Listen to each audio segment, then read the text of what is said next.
Hérodote disait quelque chose de très important. Il disait, c'était un médecin, il disait chercher, et c'est un message pour toute l'humanité éternelle, hein, un message formidable. Il disait chercher la cause des causes. Ça veut dire, quand vous avez un problème, ne vous en prenez pas aux conséquences, ne vous en prenez même pas aux causes, ne vous en prenez même pas à la cause de la cause, cherchez la cause principale, la toute première cause. Remontez la chaîne des causalités, et si vous trouvez une cause déterminante, une qui détermine toutes les autres, vous allez avoir vous avez quasiment réglé votre problème, vous y êtes. C'est ça que nous devrions faire. Donc, moi je dis, je vois tous les copains politiques là qui sont des résistants depuis plus longtemps que moi et qui en fait se bagarrent chacun sur son sujet. Celui-là se bagarre sur la catastrophe écologique et fait tout ce qu'il peut pour que cesse la catastrophe écologique. Mais il est impuissant, il n'a pas de pouvoir, donc il ne change rien. Cet autre militant se bagarre contre la corruption. Il met toute son énergie sur la corruption. Je sais que je n'ai pas de temps, alors je vais vite, donc je déparle, pardonnez-moi.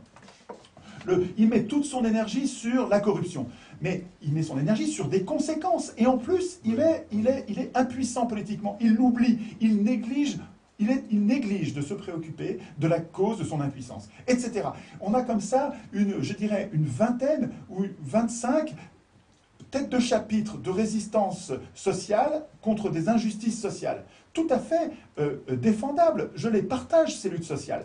Mais ce que je dis, c'est que toutes ces luttes sociales, toutes ces injustices sociales sont des conséquences. Des conséquences de quoi?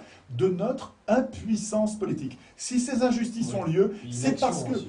Non, mais non, pas du tout, c'est pas de notre inaction. Il y a des gens qui sont pas du tout inactifs, qui se donnent un mal de chien, qui sont sur le pont sans arrêt pour dénoncer les désastres écologiques, les perfidies des multinationales sur plein de sujets. Non, on a plein de gens actifs. Le problème, c'est que ces gens actifs sont impuissants. Et c'est cette impuissance qui les rend, qui permet aux injustices sociales de perdurer. Alors moi je dis, tous ces résistants ont quelque chose en commun, qu'ils devraient voir. Ils devraient se rendre compte que s'ils prenaient le problème à la racine, leur problème, celui qui les a à la racine, c'est-à-dire la mauvaise qualité du processus constituant qui fait que toujours les professionnels de la politique programment notre impuissance politique. Si les différents résistants prenaient conscience, et c'est dans notre tête que ça se joue, c'est pas dans la tête des autres, donc, hein, s'ils prenaient conscience qu'il y a une cause commune qui est la mauvaise qualité du processus constituant, et que donc nous rassemblerions,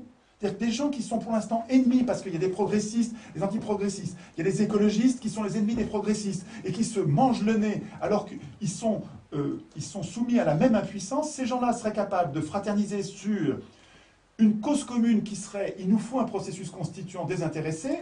Nous aurions à la fois des gens qui seraient plus unis et qui se battraient enfin sur la racine des problèmes, qui est le talon d'Achille de l'oligarchie, qui est ce faux suffrage universel dans cette fausse démocratie qui donne tout le temps, depuis 200 ans, le pouvoir aux riches, alors que pendant 200 ans à Athènes, 200 ans de tirage au sort, on donnait pendant 200 ans le pouvoir aux pauvres.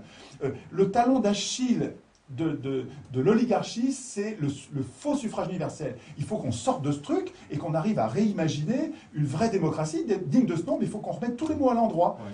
Alors, citoyens, constitution, tous ces mots-là, il faut les remettre à l'endroit. Est-ce qu'il y a des pays qui s'en sortent mieux?